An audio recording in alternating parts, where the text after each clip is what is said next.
why people think of themselves as victims is what I want to talk to you about today. Are you one of those people that have had things to happen in your life and you feel like a victim, you think like a victim, you make it so that because of a certain situation, because of your ethnicity, your gender, whatever it is that you have decided is less than who it is that you were intended to be, makes you a victim, then I'm here to tell you today that you can stop it anytime you want to.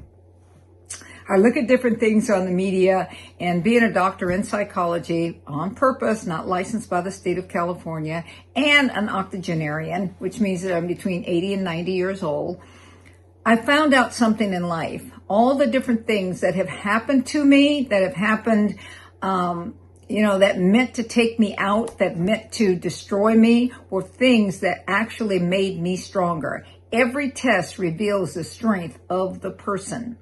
And it also reveals your weakness.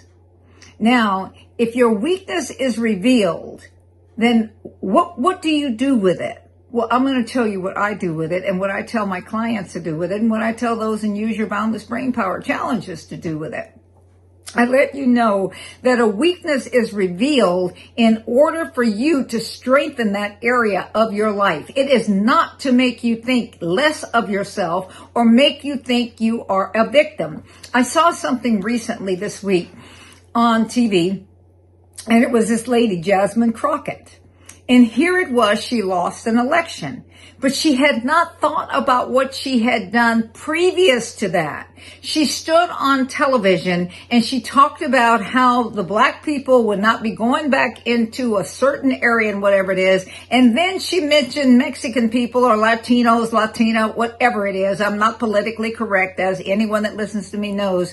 But what it was saying, oh, we have risen to a point and to a place, but you haven't. You see, this comes from someone that is insecure and has a culture of ghettoism. When you don't know your culture, and I'm talking about the culture within you, I'm not talking about the culture because I'm black or because you're Mexican or because you're Asian or white or any of that. I'm talking about the culture of your integrity. Powerful thing. You see, my culture and my integrity, because I know that I was created by God with a purpose and an identity on the inside of me, I realize that everything that has happened in life, I can look at and I can count it a blessing. He says, to give him thanks in everything. This is what the Bible says. Give God thanks in everything, not for everything, but even in that, it's actually giving him thanks for the opportunity for you to be able to go through something. When I found out that there was a weakness in me many, many years ago about how it was that I was perceived as a colored person at that time, or as a Negro, whichever one it was, but how I was perceived, and I started to look at myself and to start to feel bad about myself and feel bad to myself. But then I realized, wait a minute, my ancestors had gone through numerous things. They had gone through all of these different things, all of the different eras of what it was, and I traced it back in my head.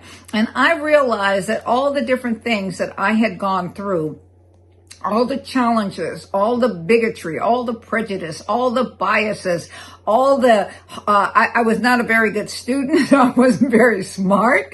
And it took me a long time to learn. I had to work harder than most people in everything, in all of the areas of my life. My father dying, my mother not really liking me, a whole lot of different things. You know, my brother, my sister being bright and smart and all of that.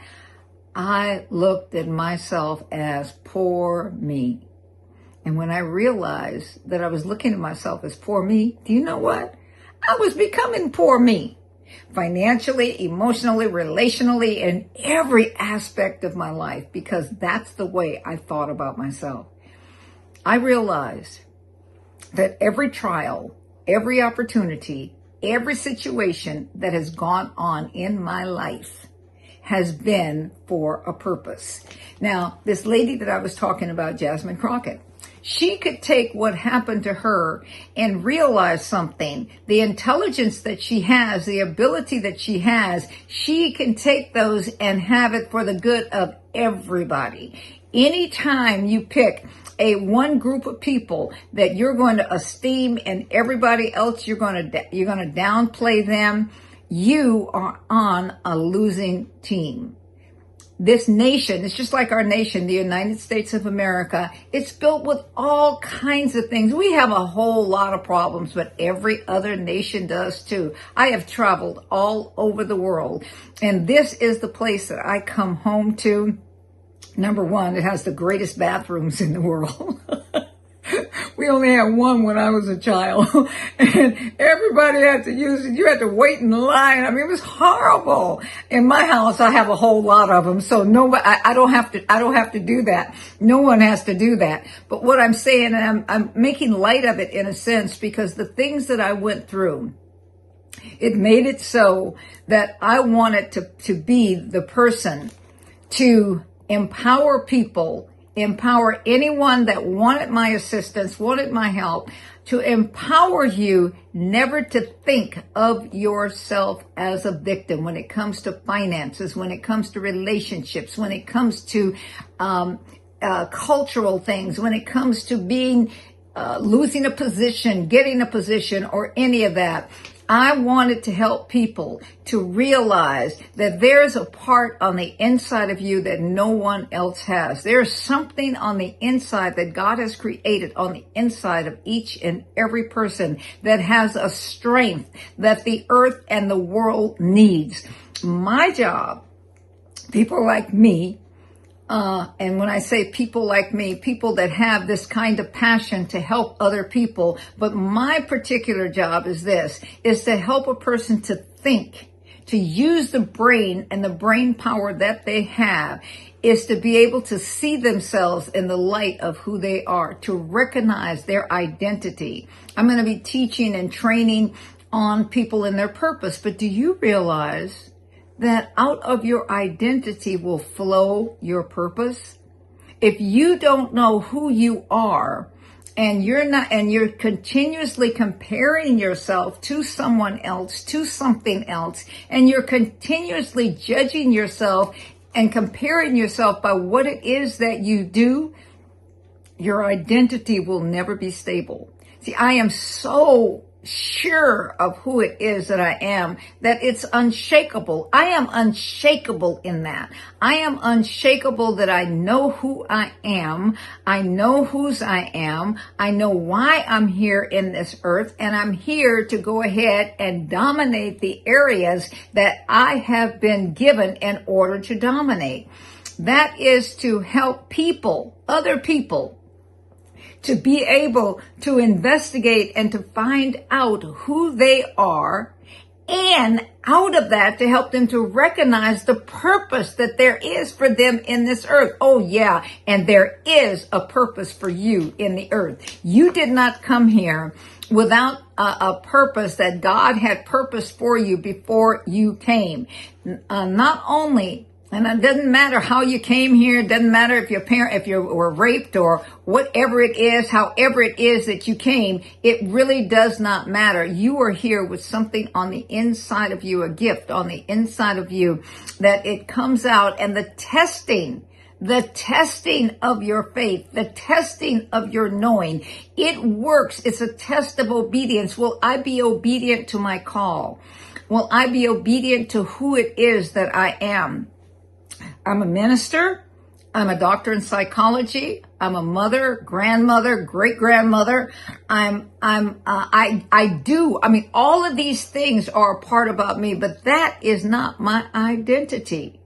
My identity is this. I am this person in the earth with the identity, a picture of Jesus on the inside. And he has for me, inside of me, that comes out, is the ability to see in other people what they cannot see, and to help them to go through what they need to go through, realizing that everything that happened in your past, everything that is happening in your life now, Has nothing to do with where you're going. To take where it is that you really see yourself and to pull it into your now. You cannot live in your past and in your present and expect you live with those in your mind having the picture of who you used to be, the picture of how you used to act, the picture of all the woes, all the things that other people have done to you. You cannot pull your future. You cannot pull the real you out of what you see in the exterior. You have to know from the inside that this is who I am. Not only, many people, Christians, say, oh, I'm a woman of God, I'm this of God, and they go on with all of that, still not saying anything, because that is general. Yes, you are that. Yes, you are that. But what is the purpose? What is the destiny? What is your unique identity? And we all have a unique identity. Investigate it. Find out. Start to look at what you've gone through in the past. Start to look at some of your memories. Start to look at what you've overcome. Start to look at and investigate what it is that you went through, what you hate and what you love. Well, I'll end with this. A long time ago, this friend of mine, he was a friend then, I traveled with Mike Murdock. He's an evangelist. And he made a statement. And in that statement, he let it be known that what a person did and what a person came from does not determine who this person is unless this person stays stuck in that same picture. Until you stop repeating the same picture over and over in your head, you will never think of yourself in the position in which you really are and who it is you really are. And so therefore your purpose will not flow out of you. Any rate, this is, I'm going to leave you with that. I want you to meditate on it. Think about it. If you have any questions, please contact us. There's information down below how you can join us in the Use Your Boundless Brainpower Challenge, the one's coming up in this month. This is Dr. BJ Baker, and I approve of this message. You're octogenarian, and I will see you on the next video.